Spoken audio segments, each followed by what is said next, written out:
ആശ്വാസം നേടാം. ഹൃത്തിനുള്ളിൽ ജീവൻ നൽകും വചനം, തിരുവചനം. യേശുവിലെ ഏറ്റവും പ്രിയം നിറഞ്ഞ ദൈവമക്കളെ, ഈ ആഴ്ചകളിലെല്ലാം നമ്മൾ വിശുദ്ധ കുർബാനയുടെ വിവിധ ശക്തികളെക്കുറിച്ച് നമ്മൾ ധ്യാനിക്കുകയായിരുന്നു.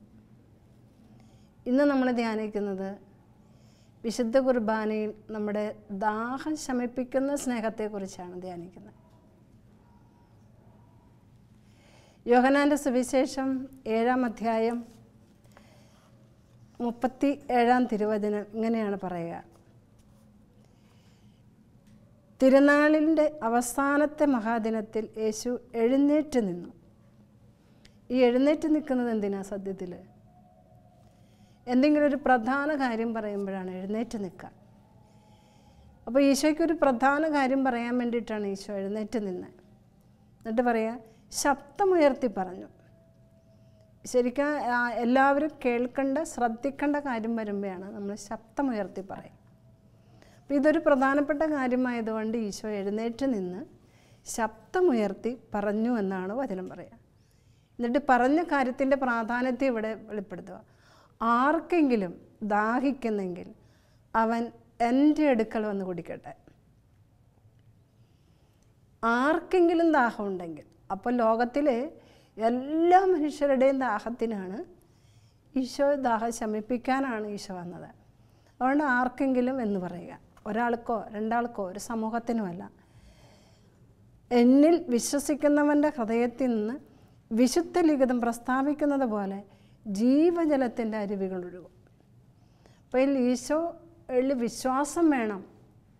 ഈ ദാഹജലം കുടിച്ച് കുടിച്ച് യേശുവിലേക്ക് വന്ന് യേശുവിൽ വിശ്വാസം ആഴപ്പെടുന്ന വ്യക്തിയുടെ ഹൃദയത്തിൽ നിന്ന് ജീവജലത്തിൻ്റെ അരുവികൾ ഒഴുകും. എന്താ ഈ അരുവി?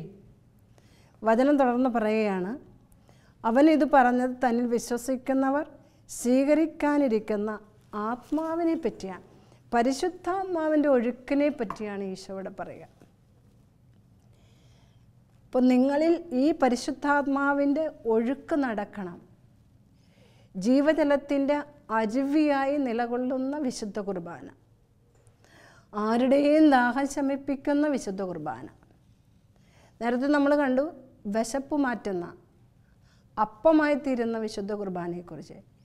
ഇവിടെ ശരീരത്തിൻ്റെ ആവശ്യമാണ് അപ്പവും വെള്ളവും.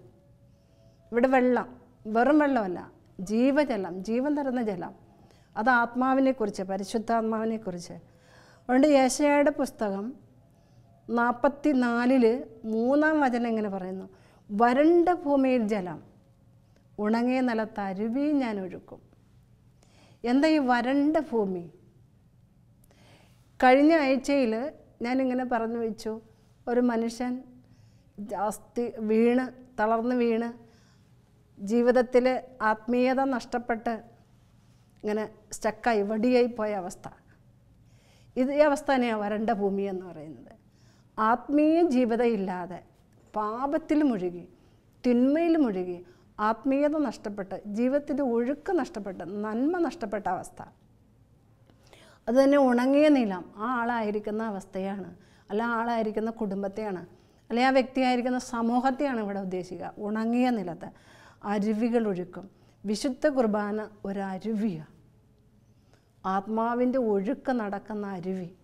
ആ ഒഴുക്കിൽ നിന്ന് വേണം മുക്കി കുടിക്കാൻ, മുങ്ങിക്കുളിക്കണം. ആ ഒഴുക്കിൽ, ആ ആത്മാവിൽ മുങ്ങിക്കുളിക്കണം, കുട്ടിക്കണം. കുളിച്ചും കുടിച്ചും അകവും പുറവും ഒരുപോലെ ശുദ്ധിയുള്ളവരാകണം. അവിടെ പുതിയ ഹൃദയം തരും. ആ ശുദ്ധിയിൽ നിങ്ങളുടെ മേൽ ഞാൻ ശുദ്ധജലം തളിക്കും. എസെക്കിയേൽ പ്രവാചകന്റെ പുസ്തകം 36:26 പറയും, ഒരു പുതിയ ഹൃദയം നിങ്ങൾക്ക് ഞാൻ തരും. എന്ത്?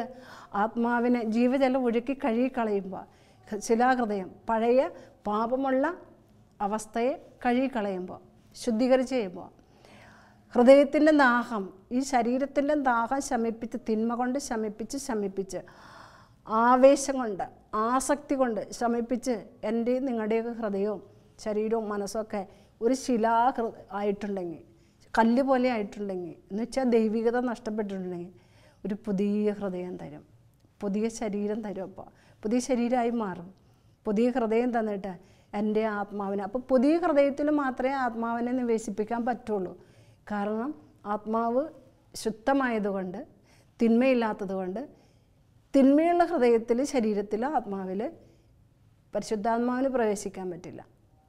അതുകൊണ്ട് തിന്മ മാറ്റി നന്മ വരുത്തുന്ന ജലമാണ് ജീവജലം. യെശയ്യാ പ്രവാചകൻ്റെ പുസ്തകത്തിൽ 43:20 ഇങ്ങനെ പറയുക, വിജനദേശത്തൊരു ബാധയും മരുഭൂമിയിൽ നദികളും ഞാൻ ഒഴുക്കും. എന്താ വിജനദേശത്തൊരു ബാധ? ഞാൻ ദൈവമില്ലാതെ, ആത്മാവിൻ്റെ അഭിഷേകമില്ലാതെ, ജീവജലം കൊണ്ട് നിറയ്ക്കാതെ അല്ലെങ്കിൽ ശുദ്ധീകരിക്കാതെ എൻ്റെ ജീവിതം ആയിട്ടുണ്ടെങ്കിൽ അത് വിജനദേശ. ദൈവം വസിക്കാത്തതൊക്കെ വിജനതയുള്ളതാണ്, ദൈവം ഇല്ലാത്തതല്ല വിജനതയെ. അപ്പോൾ ആ വിജനദേശത്ത് ഒരു പാത, എന്ത് പാത? ദൈവത്തിൻ്റെ ഗുണങ്ങളുള്ള പാത, സ്നേഹത്തിൻ്റെ, സേവനത്തിൻ്റെ, ആത്മീയതയുടെ, ഐക്യത്തിൻ്റെ, ആശ്വാസത്തിൻ്റെ, ആത്മസംയമനത്തിൻ്റെ, ക്ഷമയുടെ, കൃപയുടെ, വിനയത്തിൻ്റെ, ഇങ്ങനെയുള്ള പാത ഒഴുക്കും, നദി ഒഴുക്കും. ഈ പരിശുദ്ധാത്മാവിൽ നിറഞ്ഞിരിക്കുന്ന ദാനങ്ങളും ഫലങ്ങളുമാകുന്ന കൃപയാണ് ഈ നദി ഒഴുക്കുക. അപ്പോൾ എൻ്റെ വരണ്ട അവസ്ഥ മാറാതെ ഈ പുതിയ നദി ഒഴുകില്ല. ഈ പുതിയ ജീവജലം എനിക്ക് കുടിക്കാൻ പറ്റില്ല. കുടിച്ച് എന്നിലൊരു മാറ്റം വരുത്താൻ പറ്റില്ല. എസെക്കിയേൽ പ്രവാചകൻ്റെ പുസ്തകം 47-ാം അധ്യായം 1 മുതലുള്ള തിരുവചനത്തിൽ ഈ നദിയെക്കുറിച്ച് പറയുന്നുണ്ട്. വലിയൊരു നദി, മുട്ടോളമല്ല അരയോളം പോരാ, വലിയൊരു നദി, നീന്തിക്കിടക്കാനാകാത്ത വിധമുള്ള വലിയ നദി. ഇതിൽ 9-ാം വചനം നമുക്ക് കേൾക്കാം. ഈ നദി ഒഴുകുന്നിടത്തെല്ലാം ജീവജാലങ്ങൾ പറ്റം ചേർന്ന് ജീവിക്കും. അപ്പോൾ ജീവജാലങ്ങൾക്ക് അനുകൂലമായൊരു നദി, ഏത് തരത്തിലുള്ള നന്മകളും വിശുദ്ധിയും എന്നിൽ നിന്ന് പുറപ്പെടാൻ അനുകൂലമായ ഒരു നദി എന്നിലേക്ക് ഒഴുകണം. അവിടെ ധാരാളം മത്സ്യങ്ങളുണ്ടായിരിക്കും, എന്നുവെച്ചാൽ ഒരു സമൃദ്ധി. കാരണം കടലിലെ വെള്ളം ശുദ്ധീകരിക്കുന്നതിനാണ് നദി അങ്ങോട്ടൊഴുകുന്നത്. അപ്പോൾ എന്നിൽ ഈ നദി ഒഴുകുന്നതിൻ്റെ കാരണം, വിശുദ്ധ കുർബാനയിലൂടെ ഈ ജീവജലത്തിൻ്റെ നദി എന്നിൽ ഒഴുകുന്നത്, എന്നിലെ മാലിന്യങ്ങൾ ആദ്യം ശുദ്ധീകരിക്കണം. മാലിന്യങ്ങൾ മാറ്റിക്കളയുമ്പോൾ മാത്രമാണ് ഈ നദി ശുദ്ധജലമായ, അല്ലെങ്കിൽ ദൈവം ഉദ്ദേശിക്കുന്ന, യേശു നിയോഗം വയ്ക്കുന്ന കാര്യങ്ങൾ എന്നിലൂടെ നിവർത്തിതമാകുള്ളൂ. അങ്ങനെ നദി ഒഴുകുന്നിടത്തെല്ലാം ജീവൻ നിറഞ്ഞു നിൽക്കും, എല്ലാ തരത്തിലുള്ള ജീവൻ നിറഞ്ഞു നിൽക്കും.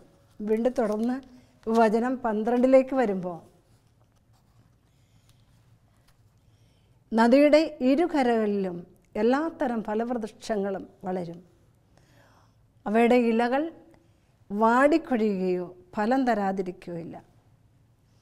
അപ്പോൾ ഈ നദി ഒഴുകി വിശുദ്ധമായ ഒരു ജീവിതം, ശുദ്ധീകരിക്കപ്പെട്ടൊരു ജീവിതം, ദൈവം കരുതുന്ന നന്മകളുള്ളൊരു ജീവിതമാണെങ്കിൽ വാടിക്കൊഴിയേണ്ടി വരില്ല. ഇടയ്ക്കിട്ട് കൊഴിഞ്ഞു പോകണ്ട. ആത്മഹത്യയുടെ ആവശ്യമില്ല, ആത്മഹത്യയെക്കുറിച്ച് ചിന്തിക്കേണ്ട ആവശ്യമില്ല, അല്ലെങ്കിൽ നിരാശപ്പെടേണ്ട ആവശ്യമില്ല. കാരണം ദൈവം എപ്പോൾ വേണമെങ്കിലും ശുദ്ധീകരിക്കുന്ന വ്യക്തിയാണ്.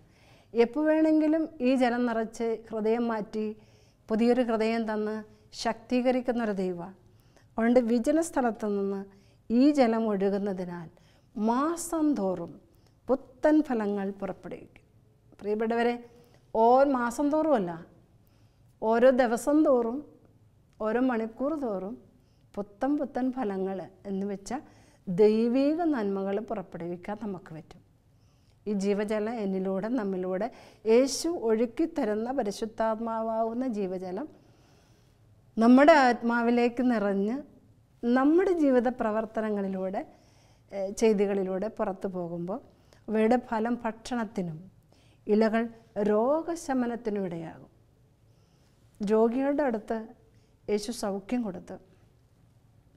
യേശു നല്ലൊരു ഭക്ഷണമായി മാറി ശരീരത്തിനും ആത്മാവിനും. നേരത്തെ കണ്ടു നമ്മൾ സൗഖ്യം കൊടുത്തതിനെക്കുറിച്ചും ഭക്ഷണമായി മാറിയതിനെക്കുറിച്ചും. അപ്പോൾ ഇതെന്തിനാണ് ദൈവത്തിൻ്റെ പരിശുദ്ധാത്മാവ് അല്ലെങ്കിൽ ജീവജലം നമ്മിലേക്ക് ഒഴുകുന്നത്? സ്നേഹം നഷ്ടപ്പെട്ട് കിടക്കുന്ന, വരണ്ട് കിടക്കുന്ന നമ്മെ ഈ സ്നേഹത്തിലേക്ക്, സ്ഥിരമായ സ്നേഹത്തിലേക്ക്, ദൈവിക സ്നേഹത്തിലേക്ക്, ദൈവത്തിൻ്റെ പിതാവിൻ്റെ മടിയിലേക്ക് കൂട്ടിച്ചേർക്കാനാണ്. യെശയ്യായുടെ പുസ്തകം 55:3 അതാ പറയുക, നിങ്ങളോട് ഞാൻ സ്ഥിരമായ സ്നേഹം കാട്ടും.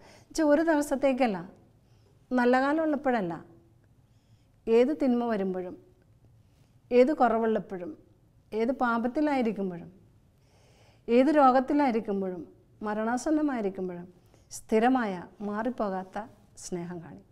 അപ്പം നമ്മൾ കണ്ടിട്ടുണ്ട് ഒരുപാട് കാലം സ്നേഹിച്ച് വിവാഹിതരാകുന്ന ചിലർ 6 മാസം നിൽക്കും, ചിലർ 1 കൊല്ലം നിൽക്കും, ചിലർ 2 കൊല്ലം, അല്ലെങ്കിൽ 6 കൊല്ലം, 5 കൊല്ലം, 10, 15, 20 കൊല്ലം കഴിഞ്ഞിട്ടും വിട്ടു പോകുന്നവരുണ്ട്. എന്തി? അത് യഥാർത്ഥ സ്നേഹമല്ല, വിശുദ്ധ സ്നേഹമല്ല, അശുദ്ധ സ്നേഹം, വികാരപരമായ സ്നേഹം. അത് കുറച്ച് വയ്ക്കും, മുറിയും കുറച്ച് വെച്ച്. പക്ഷേ ഈശോയുടെ സ്നേഹം പറയാം, സ്ഥിരമായ സ്നേഹം കേട്ടോ. അവർ കുറേ കാര്യലാഭത്തിന് വേണ്ടി അല്ലെങ്കിൽ കുറേ സ്വന്തം സുഖത്തിന് വേണ്ടി ഒരാളെ സ്നേഹിച്ചു, അത് കഴിഞ്ഞു, അപ്പോൾ ആളെ വിട്ടു. സ്റ്റെപ്പിന് പോലെ ആളെ മാറും ചിലപ്പോൾ. പക്ഷെ ഇവിടെ ഈശോ പറയാ, നിനക്ക് എന്ത് വന്നാലും എപ്പോഴാണേലും മരണത്തിൽ പോലും ഞാൻ കൂടെ നിൽക്കും. സ്ഥിരമായ സ്നേഹം, അടയാളവും അച്ചാരവും ആയിട്ട് ഈ സ്നേഹം നിലകൊള്ളും. ഞാൻ നിങ്ങളെ അനാഥരായി വിടില്ല. അനാഥത്വത്തിൻ്റെ വേദന ഇല്ലാത്ത ഒരനുഭവത്തിലേക്ക് ഈശോ നമ്മളെ കൂട്ടിക്കൊണ്ടുവരും. ചിലരൊക്കെ പറഞ്ഞു കേട്ടിട്ടുണ്ട്, ചില കൗൺസിലിങ്ങിന് വരുമ്പോഴും അല്ലാതെയും ചില ചേച്ചിമാരൊക്കെ, അല്ലെങ്കിൽ ചില ഭർത്താക്കന്മാർ, ചില മക്കൾ ഒക്കെ അധ്വാനിച്ചപ്പോഴൊക്കെ, കാശുണ്ടായപ്പോഴൊക്കെ അവർക്ക് വേണമായിരുന്നു സിസ്റ്ററെ, ഇപ്പം ആർക്കും വേണ്ട എന്നെ, ഇപ്പം ഞാൻ അനാഥയായി. ചിലരൊക്കെ ഞാൻ തന്നെ കൊണ്ട് ഏതെങ്കിലുമൊക്കെ സ്ഥാപനങ്ങളിലാക്കിയിട്ടുണ്ട്. ചിലർ വഴിയോരത്ത് എൻ്റെ ജോലിയുടെ ഭാഗമായിട്ട് അവരെ കണ്ടുമുട്ടുമ്പോൾ അവർക്ക് പറയാനുള്ള സങ്കടം ഇതാ, ഇപ്പോഴും ചിലർക്ക് വീടുണ്ട്, വീട്ടുകാരുണ്ട്, സ്വന്തങ്ങളുണ്ട്, പക്ഷെ ആർക്കും വേണ്ട. അനാഥനായി ഞാൻ. ഇനി തെരുവാണ് എൻ്റെ വീട്, ഈ മരച്ചുവട് എൻ്റെ ഭവനം, ഇതാണ് എൻ്റെ സ്ഥലം, ഇതിവിടെ ഉള്ളൂ. അനാഥത്വം അനുഭവിക്കുന്ന ഒത്തിരിയേറെ മക്കളുണ്ട്. ഇന്ന് എല്ലാവരും ഉണ്ടായിട്ടും അനാഥത്വം അനുഭവിക്കുന്നവരുണ്ട്, ആരും ഇല്ലാതെ അനാഥത്വം അനുഭവിക്കുന്നവരുണ്ട്. എല്ലാവരും ഉണ്ടായിട്ട് അനാഥരാകുന്നവരും ആരുമില്ലാതെ അനാഥരാകുന്നവരാണെങ്കിലും പേടിക്കണ്ട, വിഷമിക്കണ്ട. കാരണം അവർക്ക് ദൈവം ഉണ്ടെങ്കിൽ, ഈ ജീവജലത്തിലേക്ക് വരുന്നെങ്കിൽ, ഈ ആത്മാവിൻ്റെ അഭിഷേകം അവർക്ക് കിട്ടിക്കഴിഞ്ഞാൽ അവരൊരിക്കലും അനാഥരാവില്ല. കാരണം ഈശോ ഉണ്ട് സ്ഥിരമായ സ്നേഹം കാട്ടാൻ, മരിക്കും വരെയും മരിച്ചു കഴിഞ്ഞിട്ടും. അപ്പോൾ അതുകൊണ്ട് അനാഥത്വത്തിൻ്റെ വേദന ഇന്ന് ആരും അനുഭവിക്കാതിരിക്കാനാണ് ഈശോ പറഞ്ഞത്. യോഹന്നാൻ്റെ സുവിശേഷം 14-ാം അധ്യായം 18-ാം തിരുവചനം ഉറപ്പിച്ച് പറയാ, ഒരു വാഗ്ദാന, മക്കളെ, ഇന്ന് ഭാര്യയില്ലാത്ത ഭർത്താക്കന്മാരോട്, ഭർത്താക്കന്മാരില്ലാത്ത ഭാര്യമാരോട്, മാതാപിതാക്കളില്ലാത്ത മക്കളോട്, മക്കളില്ലാത്ത മാതാപിതാക്കളോട്, അവർ ഭാവിയെക്കുറിച്ച് വിഷമിക്കണേ. തലമുറയില്ല, മക്കളില്ല, നോക്കാനാണ് ഇല്ല, എല്ലാ ഗണത്തിൽപ്പെട്ടവരോടും ഈശോ പറയാ, ഞാൻ നിങ്ങളെ വിടില്ല മക്കളെ. ആരില്ലെന്ന് പറഞ്ഞാലും, ആര് നിങ്ങളെ വിട്ടാലും ഞാൻ നിങ്ങളെ വിടില്ല. എന്തൊരു ആശ്വാസമുള്ള വാക്കാ. നമ്മൾ വേദനിച്ചിരിക്കുമ്പോൾ, അല്ലെങ്കിൽ മറ്റൊരാൾ നമ്മളെ അവഗണിച്ചു എന്ന് തോന്നുമ്പോൾ, കുറ്റപ്പെടുത്തിയെന്ന് തോന്നുമ്പോൾ, നമ്മളെ മാറ്റി നിർത്തിയെന്ന് തോന്നുമ്പോൾ, ഈ വചനം എടുത്ത് 10 പ്രാവശ്യം പറയണം. യോഹന്നാൻ 14:18, ഞാൻ നിങ്ങളെ അനാഥരായി വിടുകയില്ല. എന്തുകൊണ്ടാണ് വിടാത്തതിന് കാരണം, യോഹന്നാൻ്റെ സുവിശേഷം തന്നെ 14-ാം അധ്യായം അടുത്ത വചനം 19-ാം തിരുവചനം ഇങ്ങനെ പറയാം, ഞാൻ ജീവിക്കുന്നത് അതുകൊണ്ട് നിങ്ങൾ ജീവിക്കണമെന്നാണ്. ഈശോ ജീവിക്കുന്നത് കൊണ്ട് നമ്മളെല്ലാവരും ഈശോയെപ്പോലെ ജീവിക്കണം. ഈശോയ്ക്ക് ആരും ഉണ്ടായില്ല, എല്ലാവരും ഉപേക്ഷിച്ച് കളഞ്ഞു, എല്ലാവരും തള്ളിക്കളഞ്ഞു. എന്നിട്ട് പറഞ്ഞു, കൊല്ലണം, കൊല്ലണം, കൊല്ലണം. നല്ല ഉറക്കം വിളിച്ചു പറഞ്ഞത് ഇതാണല്ലോ, കൊല്ലണം, അവനെ ക്രൂശിക്കണം. ചിലപ്പോൾ കൊല്ലണം എന്ന് പറഞ്ഞില്ലെങ്കിലും മറ്റു തരത്തിലും നമ്മളെ ഇങ്ങനെ ക്രൂശിക്കാം, വാക്കുകൊണ്ട് ക്രൂശിക്കാം. പക്ഷെ വിഷമിക്കണ്ട, ഈ വിളിച്ചു പറഞ്ഞിട്ട് ഒറ്റപ്പെട്ട ഈശോ, കുരിശിൽ തൂങ്ങിക്കിടക്കുന്ന ഈശോ, പിടഞ്ഞു പിടഞ്ഞ് മരിച്ച ഈശോ, മനസ്സിൻ്റെയും ശരീരത്തിൻ്റെയും വേദനകൾ അറിഞ്ഞ ഈശോ, ഈ അനാഥത്തിൻ്റെ നടുവിലും ജീവജലമായി, ആശ്വാസത്തിൻ്റെ ജലമായി, വാക്കുകളായി, സാന്ത്വനത്തിൻ്റെ തണലായി കുരിശിൻ ചുവടുണ്ട്. പ്രിയപ്പെട്ടവരെ, കുരിശിൻ്റെ ചുവടിൽ ആരും അനാഥരല്ല. ഞാനും നിങ്ങളും. ആരുമില്ലെന്ന് തോന്നിയാലും, മാതാപിതാക്കളായാലും മക്കളായാലും, ഏത് വേദന ഏത് കണത്തിൽപ്പെട്ടവരായാലും, ഏത് തരത്തിലുള്ള വേദന അനുഭവിച്ചാലും നമുക്കുള്ള തണൽ കുരിശിൻ്റെ ചുവടാ. എല്ലാവരും ചേർത്ത് പിടിക്കുന്ന, എല്ലാവരെയും ചേർത്ത് വയ്ക്കുന്ന, ചങ്കിലേറ്റുന്ന സ്നേഹം വെച്ച് വിളിക്കുന്നതാണ് ഈശോ. ഇവിടെ നമുക്ക് അനാഥത്വമില്ല, അനാഥത്തിൻ്റെ വേദനയില്ല.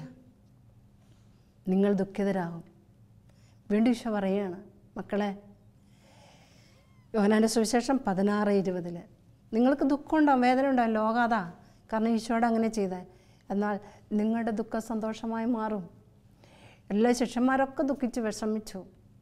ഒരുപക്ഷെ മാതാവ് പോലും വിഷമിച്ചിട്ടുണ്ടാവും മരിച്ചടക്കി കഴിഞ്ഞപ്പോൾ.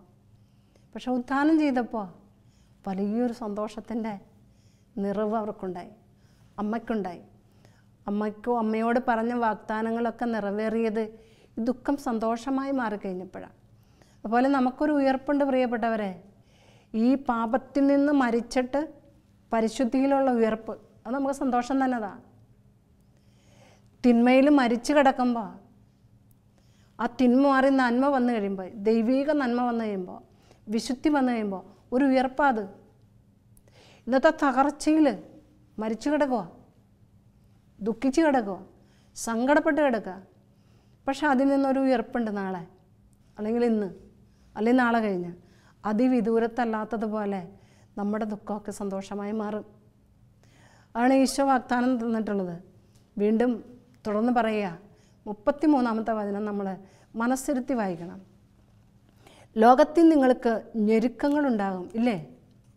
എനിക്ക് നിങ്ങൾക്കൊക്കെ ഉണ്ട് ഞെരുക്കം. അനുദിന ജീവിതത്തിൽ ഒരുപാട് ഞെരുക്കങ്ങളുണ്ട്. ചിലർക്ക് ഭക്ഷണത്തെക്കുറിച്ചുള്ള ഞെരുക്കമായിരിക്കും, ദാരിദ്ര്യം. ചിലർക്ക് മരുന്നില്ലാത്ത ഞെരുക്കമായിരിക്കാം, ആരോഗ്യത്തെ സംരക്ഷിച്ച്. ചിലർക്ക് അംഗീകാരം കിട്ടാത്ത ഞെരുക്കമായിരിക്കാം. ചിലർക്ക് ആത്മീയതയില്ലാത്ത ഞെരുക്കമായിരിക്കാം. ചിലർക്ക് വിശുദ്ധിയില്ലാത്ത ഞെരുക്കമായിരിക്കാം.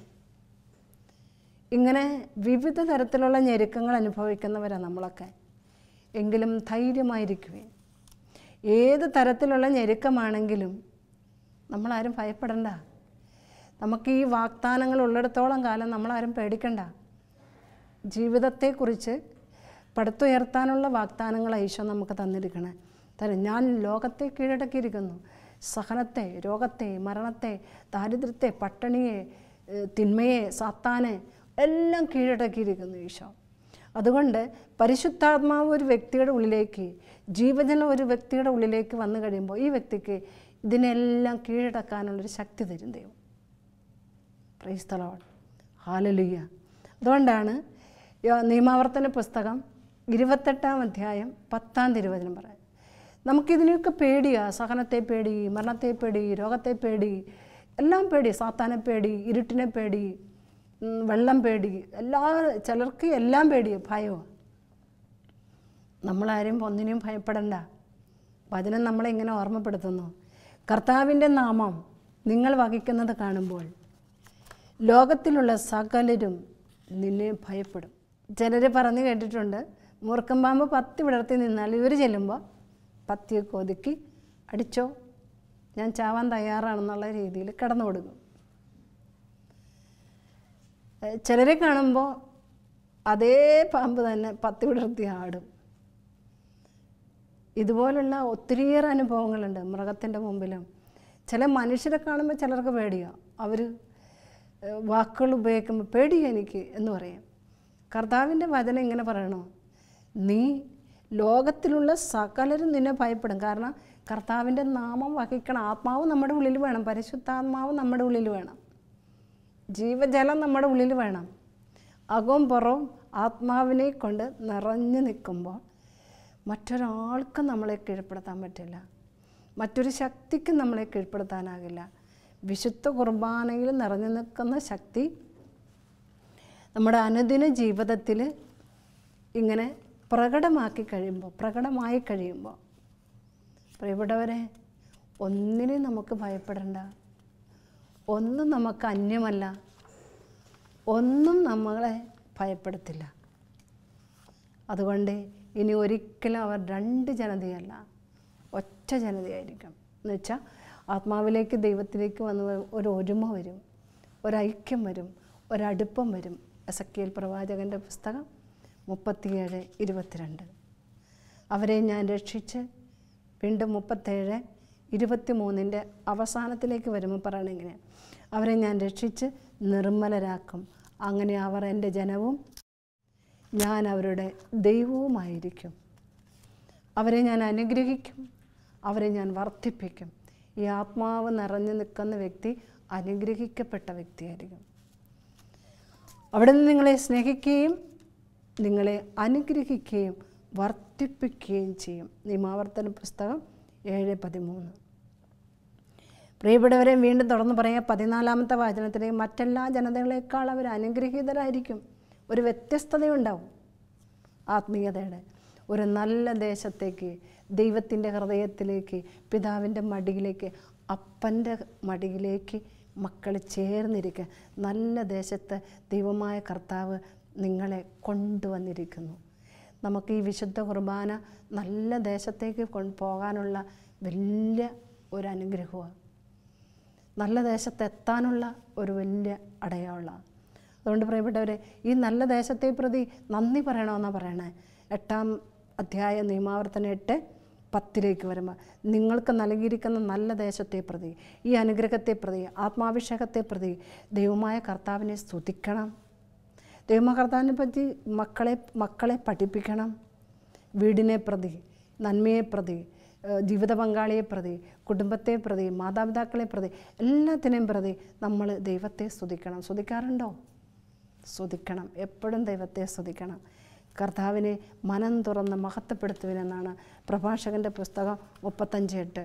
ദൈവം നൽകിയ ഈ വലിയ അനുഗ്രഹത്തെക്കുറിച്ച് ദൈവത്തിന് മനം തുറന്ന്. ചിലർക്ക് ദൈവത്തെ മഹത്വപ്പെടുത്താൻ ഭയങ്കര മടിയാണ്, ഭയങ്കര നാണക്കേടാണ്, ആക്ഷേപമാണ്.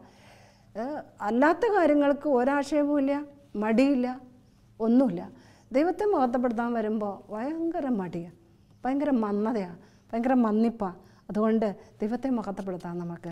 പുറപ്പാടിൻ്റെ പുസ്തകം 23:25, നിങ്ങളുടെ ദൈവമായ കർത്താവിനെ നിങ്ങൾ ആരാധിക്കണം, എപ്പോഴും ആരാധിക്കണം, ഇടപെടാതെ ആരാധിക്കണം. എല്ലാത്തിനെക്കുറിച്ച് ദൈവം തന്ന ഈ ജീവജലത്തെക്കുറിച്ച്, പരിശുദ്ധാത്മാവിനെക്കുറിച്ച് ദൈവമായ കർത്താവിനെ നിങ്ങൾ സ്മരിക്കണം, ഓർമ്മിക്കണം. നിയമാവർത്തനം 8:18 എപ്പോഴും ഓർക്കണം, ദൈവം തന്നതാ. എന്ത് നന്മ ഉണ്ടായാലും ദൈവം തന്നതാ, എന്ത് വിജയം ഉണ്ടായാലും ദൈവം തന്നതാ, എന്ത് കാര്യം നടന്നാലും ദൈവം തന്നതാ. എന്തെന്നാൽ അവിടെ നിന്ന് നിങ്ങൾക്ക് ശക്തി തരുന്നു.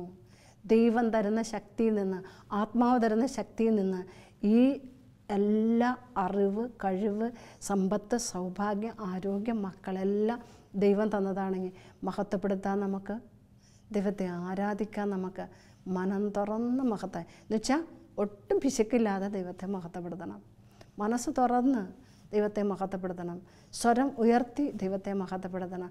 അങ്ങനെ അനുദിന ജീവിതത്തിൽ ദൈവത്തെ മഹത്വപ്പെടുത്താനുള്ള ഈ വിളി ആത്മാവിലൂടെ, പരിശുദ്ധാത്മാവ് വന്നു കഴിയുമ്പോൾ ദൈവത്തെ മഹത്വപ്പെടുത്താൻ ശക്തി തരും. ആത്മാവിലൂടെ ഈ ശക്തിയിലേക്ക് നമുക്കെത്താൻ നമുക്കെല്ലാവർക്കും പരസ്പരം പ്രാർത്ഥിക്കാം. അതിനുള്ള കൃപ വിശുദ്ധ കുർബാനയിൽ ദാഹം ശമിപ്പിക്കുന്ന ദൈവത്തിൻ്റെ സ്നേഹത്തിലൂടെ നമുക്കെന്നും ലഭിക്കട്ടെ എന്ന് പ്രാർത്ഥിക്കുന്നു.